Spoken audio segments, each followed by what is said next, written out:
Well, you know what? You're going to have good nights, you're going to have bad nights, you're going to have so-so nights, I guess. And regardless of the night we have, got to talk about it.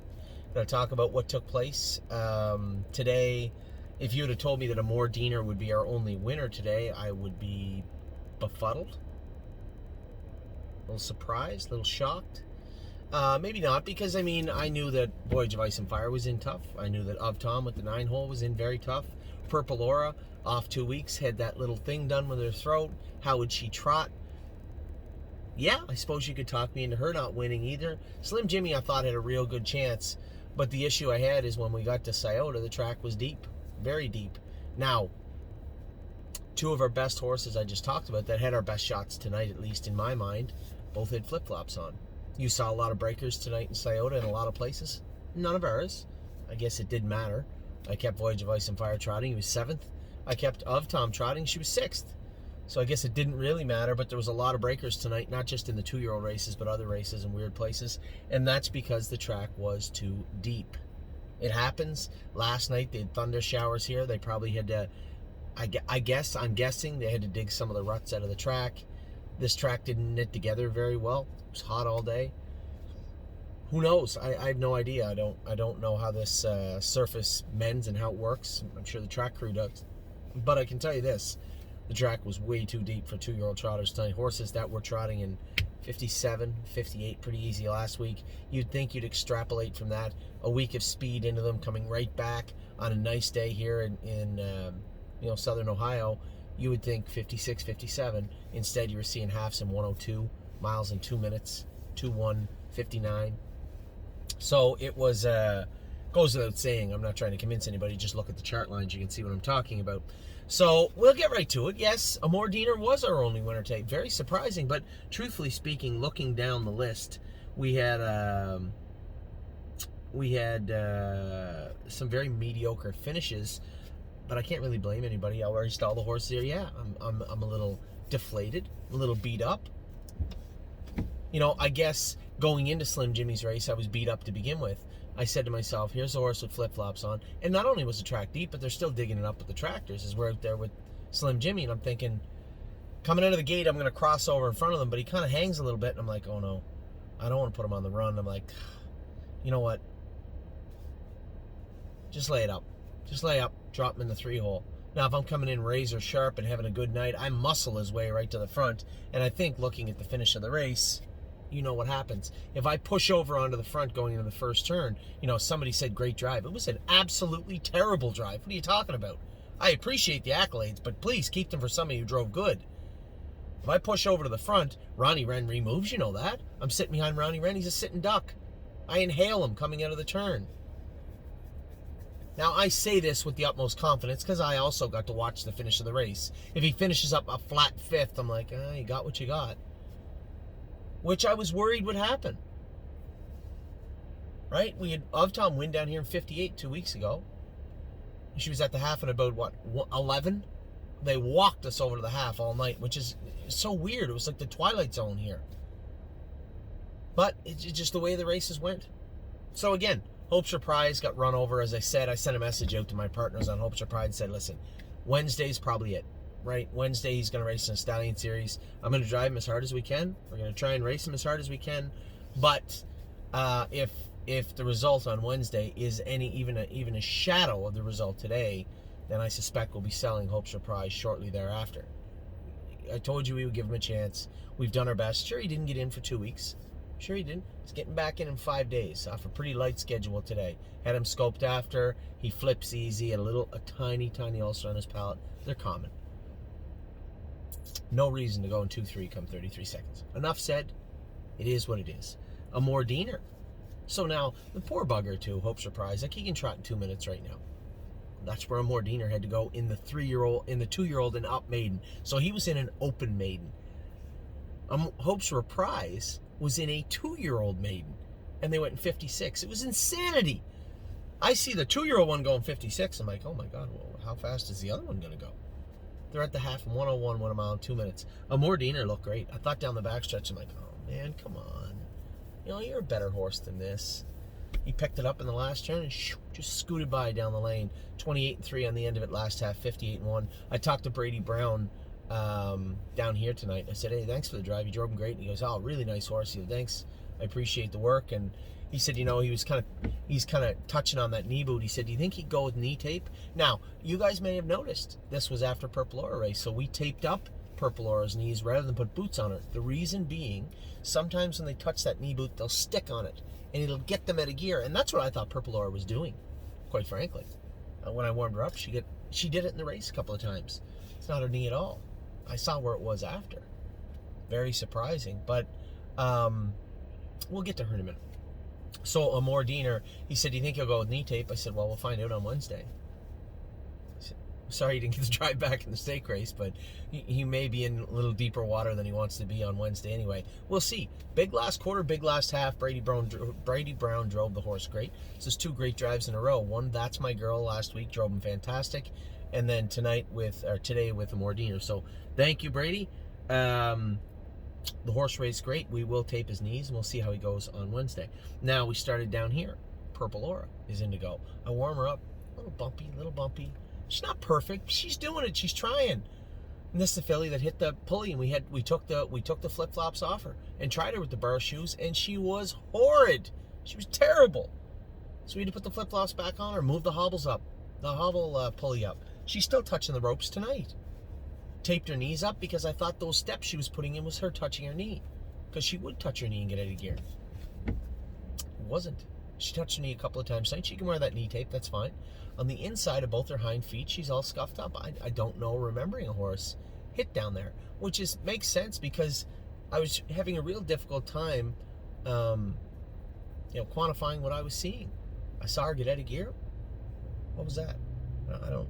And usually, when you see horses hit their knees, or crossfire, or trotters hit their jacks, those things, they stick in your memory as a driver. Oh, I remember when that horse did that, and it looked like this, and it sounded like this, it felt like this. So you can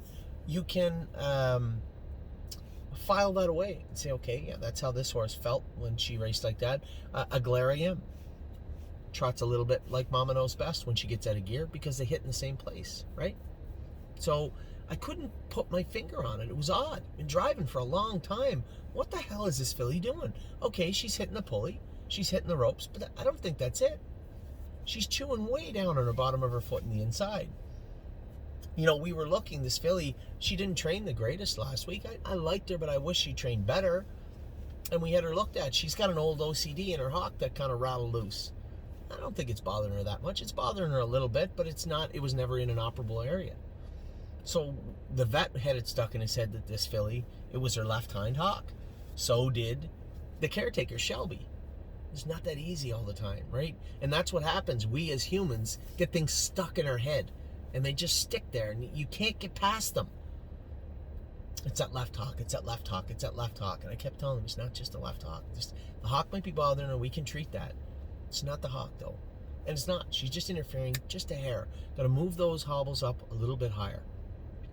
Got to make sure the angles on her feet are low. I think they are, but I want to double check this week. They need to be 49. Maybe we're lucky and they're up around 51. If we can get 2 degrees angle lower on that filly up front, I don't think she's into the hobbles. I don't think she's getting at the pulley. As far as the behind, we have aluminums on her, which I don't like, and they are not good for her hocks. But she was trotting good in them. So what can we do instead? Maybe we can go to half round, half swedge and put a little borium on the outside. Is that too hard on her hocks? It should widen her out. It should solve that. It should solve that chewing at the inside of her feet. But will she be able to go with them? Only she can tell us that. So Purple Aura tonight, when you look at the miles, how they went, she raced fine, 59 in a piece. Did her best in a deep track with flip-flops on. Bravo. An easy A. I'm not going to give her an A+, because she should have been third. She got picked off the wire, but I'm going to give her an A. She did her best and worked hard. Good for her. Voyage of Ice and Fire. Yeah, you get tired. Should have been able to muscle through and been closing in on them. He was in the same spot virtually as Slim Jimmy, maybe a tiny bit different, but similar. It's pretty clear Slim Jimmy's a better horse. Better horse. So, I think, as I said to my partners with Voyage of Ice and Fire tonight, just go to the Buckeye. There's no point pissing and moaning. We knew we had good horses. But as I tell you guys all the time, we don't know what everybody else's are like. Yeah, we got nice horses. We get 2-year-olds that can trot in 58. It's awesome. As long as we don't get in with horses that can trot in 57, it'll be great. So Voyage of Ice and Fire will maul the Buckeye probably. That's where he should go, and that's where he is going to go. Now, Of Tom, little different. We did scope her after. A little bit of mucus down low. We have some stuff to work on, but 9-hole, right? This is a big, long, lanky filly that doesn't finish up the greatest. She trots the turns great, fizzles out a bit in the stretch. I'm out in the middle of the track. Got to drag her back to 9th, 10th, whatever many horses were in there at the first turn, and we are crawling coming to the half. So we're walking so bad going to the quarter pole. It flashes up. The light wasn't working. I thought it said 28-4. I think it was 30-4. I'm last at the quarter and 30-4. So I start her up coming to the half. Mike Wilder comes out in front of me and comes 100. I can't keep up to him. I drop her in the 4-hole. There's the TSN turning point right there. If I say to myself, the gas light just come on. Maybe what you should do is just stay in this 4-hole, play a little defense. You're 4th, maybe 5th.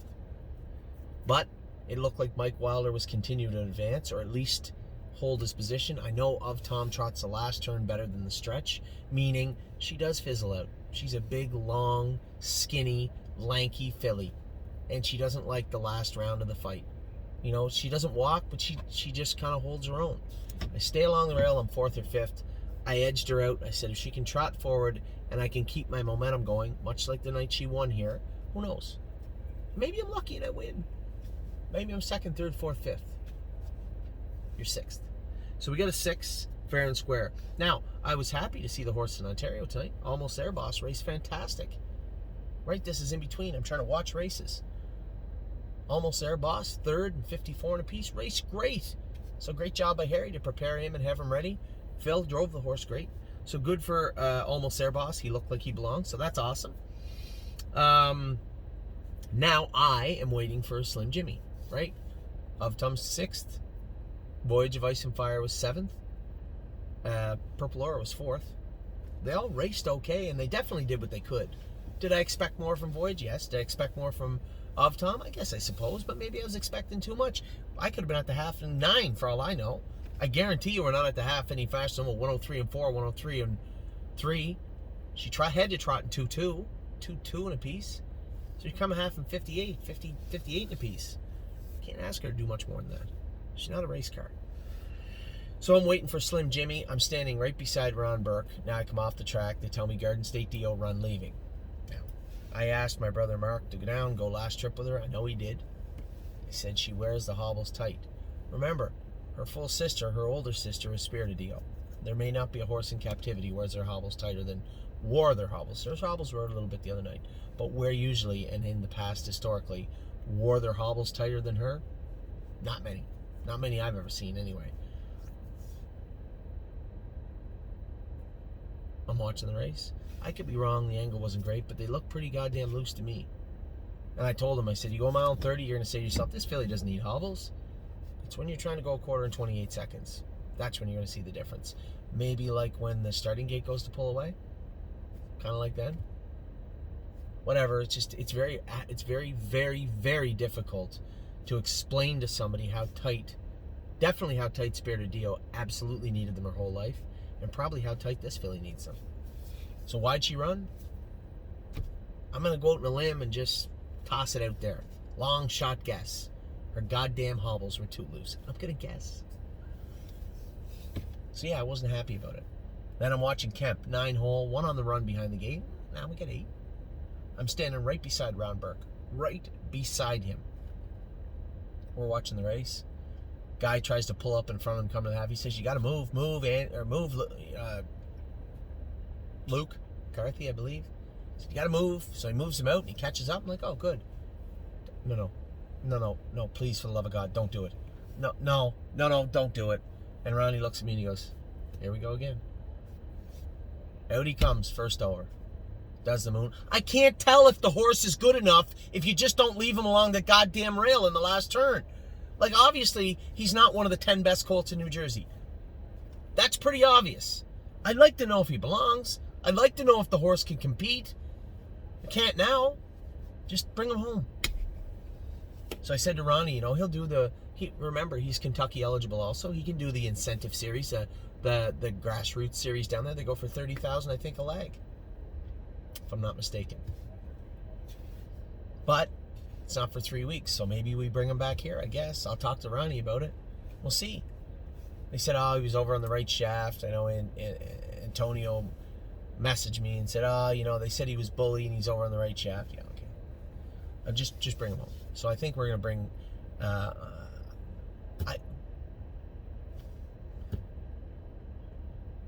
think we'll bring them both home.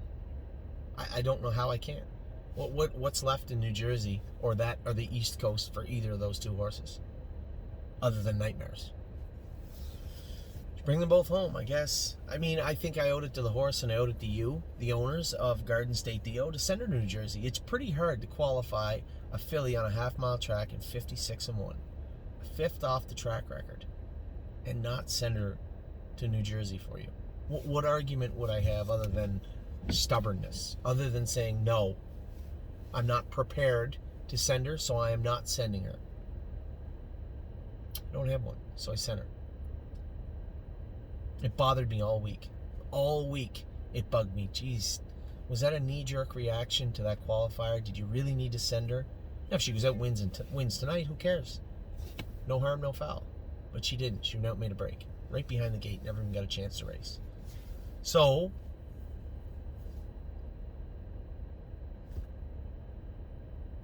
I sent her. Obviously now I wish I didn't, but I did. So, I guess she can come back also. Not blaming anybody. It's not easy to set the hobbles on a horse in one night. I had a week to do it with her when she was here. John Butenshane's a great horseman. He doesn't like putting the hobbles on tight. Asking him to put the hobbles on tight would be like asking me to breakdance at a bar at 1 a.m. I can't physically do it. I can't do it. That's nothing against John. That's why I asked Mark to go warm the horse up, but that is a tall order too. It's done now. 2 breakers. I don't know if Kemp run, but he may as well have. 2 breakers. Both of them can come home now, I suppose. I watched Trixie race. Coming off a break. Off 2 weeks. She raced great. Raced very good. Everybody gets stuck in her way. When James started her up, he started her up at the perfect time. Except out comes Chris Christopher, who's stuck in his way. Out comes the guy in front of him, stuck in his way. That's racing. It sucks. She had a good count of herself. Raced good. I thought she raced great. The trip she had. I guess it's a good tightener for her. We'll see how she does next week.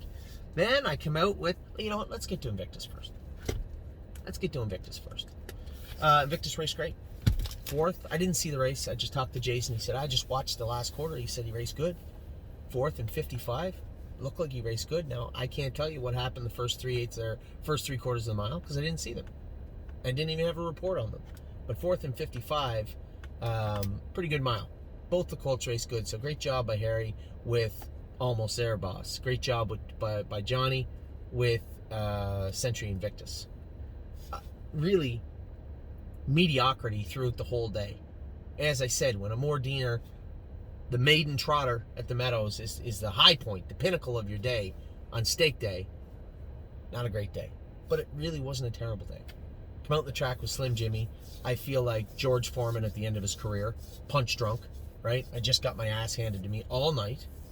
I got to watch Spirited Dio run with voices in my head echoing, saying, told you so. Shouldn't have done it. Voices in my head, my wife's voice in my head. Hey, I don't know if you saw the race or not, but they came first over with him again. So now I'm saying to myself, a lot on this horse's shoulders. Got to save the night with Jimmy. Come out the track, here they are out with the conditioners. Digging the track. I'm like, okay, whatever. Jimmy springs out of the gate, but when he comes out of the gate, he puts a little step in halfway to the turn. Now, Jimmy qualified easy for me, right? Is this step, hey, I'm losing my footing here and I'm going to go off stride if you tap me on the tail? It could be, and in the blink of an eye, I have a decision to make. Do I tap him on the tail, roar at him, roll the dice, or do I lay up? Well, I didn't really feel like being Tin Cup tonight. I didn't feel like it. And I said to myself, the 2 and 3 are decent horses. Fine, I'll just follow them. Now, if I cross over to the front, the 3 keeps coming for sure, right? Absolutely 100% for sure. He keeps coming, clears to the front, I'm in the 2 hole. At that point, the race is over. I absolutely inhale the Chulo or Chudo or whatever the hell his name is. I inhale him. It's over. But now I'm third. It worked out. We lucked out to get through late in the stretch. And because I don't really know where the wire is that great at Scioto, I thought maybe I won. So I pull up way down the back stretch. And I know the 3 guys don't even know which one of them won. It was close. Dan Noble went right back to the barn, so he must know where the wire is. Ronnie Wren was going back to the paddock. Or at least it looked like he was slowing up going to the paddock, and then somebody told him he won, or he saw Peringblom getting in the big cart to go over. Either way, I'm looking and I see green colors. I'm thinking it's Jason. I said, oh. And then I'm like, oh, I just saw Jason. He doesn't have a suit on. So I go off the track and I'm like, I didn't know whether I was 5th, 4th, 3rd, 2nd. But I was so mad. Underdrove the only horse that could win for us tonight.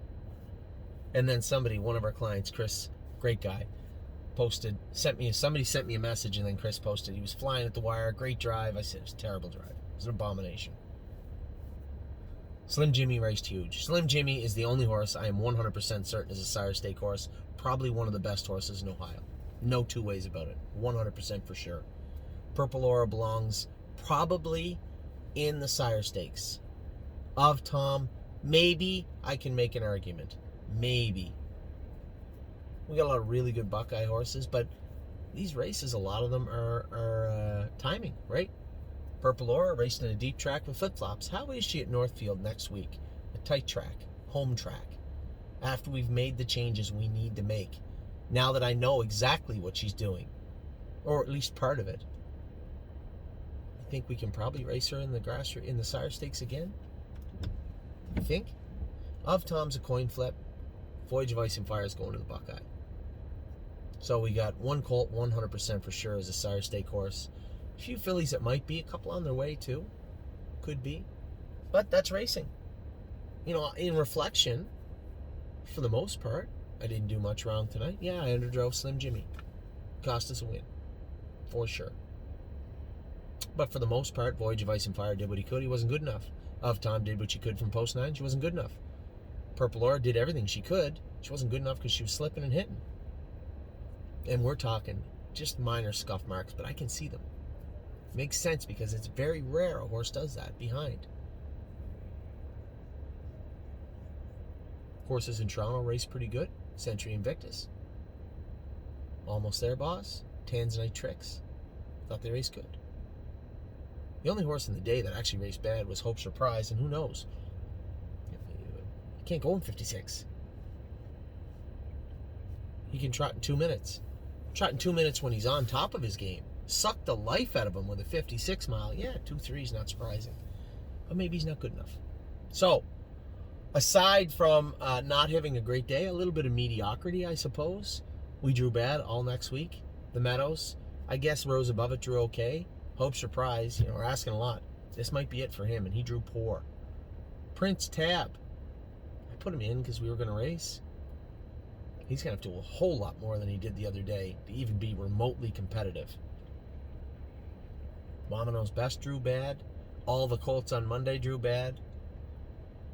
You know what? It's going to be a long week coming up. Monday, I can tell you how it's going to go right now. Now, before I get too excited, Globetrotting's in tomorrow at the Poconos, and I can't wait to watch it. We do have some good races coming up. The 3-year-old fillies are coming up. The stake races are coming next week. I can't wait to race Slim Jimmy. Bring Chulo to Northfield. I'll see you at Northfield, Chulo. We'll see how you make it. Buckeye for the colt. That should be profitable. It should be good. Keep in mind, they go for 40, so a win in the Buckeye is better than a third in the sire stakes. Right? So Voyage of Ice and Fire can go Buckeye. Of Tom may go Buckeye. Gee, she's close. And most definitely, not most definitely, but Purple Aura I think will head to the sire stakes event. So, again, day of mediocrity. We got some racing tomorrow. Can't wait to see the horses race tomorrow in Ontario. Most importantly in Poconos with our girl Globetrotting. Sunday we got some more racing. Monday, listen, it's going to be a shit show in Northfield. I got to take those horses back. I'm not leaving with Confederate Cruiser or the Luck Colt, Luck of the Dragon, and most definitely not with Procrastinator. So it's going to be a shitty night for us at Northfield Park. Tuesday, we get some stake racing in Ontario. We get some fairs here in Ohio. Wednesday, we got some stuff in the Meadows. And then I think West 52nd here. So it is what it is. I'd like to say we had a horrible night, but we didn't because the horses did everything they could. Track was bad. Horses raced fair. Didn't get paid a whole bunch. But one thing's for certain. Slim Jimmy's our best colt, and he is a sire stake colt. Everything else is up in the air. Doesn't mean we got bad horses. You just got to put them where they belong. So this is the second week of stake racing in Ohio. We get to see, the cream rise to the top and everything else settle in. Now it's up to us to adjust appropriately and make sure we have the horses in where they can do good. Phillies raced pretty good the other night in the Buckeye. Probably have one, maybe two joining them. To say that You Got a Belief is in the same designation as Voyage of Ice and Fire now is upsetting, but it is what it is. You don't want to go and get your head kicked in, so put them in where they can win. So that's where we're at with the stable. That's where we're at with today. Yeah, looking back, it sucked a little bit, but you know what? Sun will come up tomorrow. We'll get the horses in where they can belong. We got more horses racing on the weekend. Tune in for Globetrotting at the Poconos. I am going home to get some sleep. Take care.